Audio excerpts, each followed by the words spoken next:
Before I go on to the mailbag, I just want to say that this is a moment when Hollywood as an industry is being exposed. And Roger Simon, my pal Roger Simon, writes over at PJ Media. He's a Oscar nominated. I don't think he won, but he was definitely nominated for his screenwriting. Really good writer.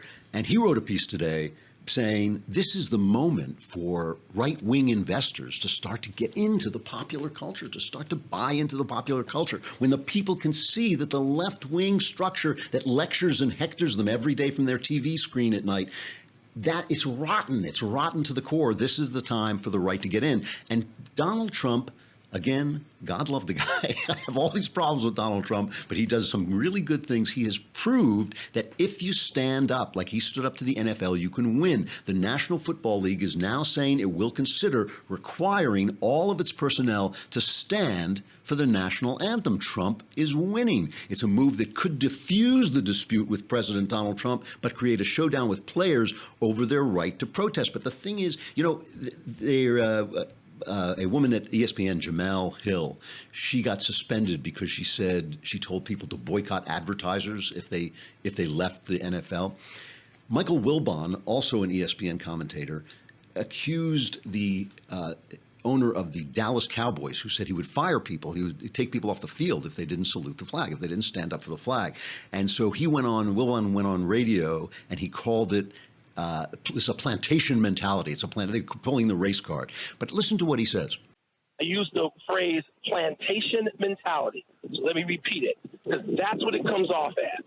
I don't care if Jerry Jones comes back and criticizes me, or Fox News, or anybody else.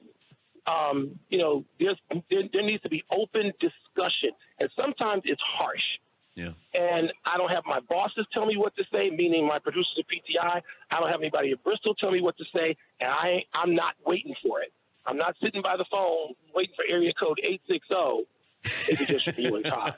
See, this is the typical leftist thing. We need to have a discussion, an open discussion, as if we have talked about anything else in this country for the last 50 years, but certainly for the last 3 months, we've had an open discussion. You're losing the discussion. That's the problem. It's not that we're not having an open discussion. This discussion couldn't be any more open. The president is tweeting about it. How open a discussion do you want? You're losing the discussion. They are losing the culture. And it's time for us to make a move. This is the time. And Trump, he's a guy, I got a lot of problems with him. A lot of his politics, sometimes the things he does make me crazy, but he is leading the way. He's showing all these people, all these intellectuals who just want to talk about ideas and all this stuff. He's showing them there's something more important. There's a passion and a love of country and a kind of visceral attachment to our traditions and our way of life that you have to make this stuff work. And part of that comes through the culture. And I think with Hollywood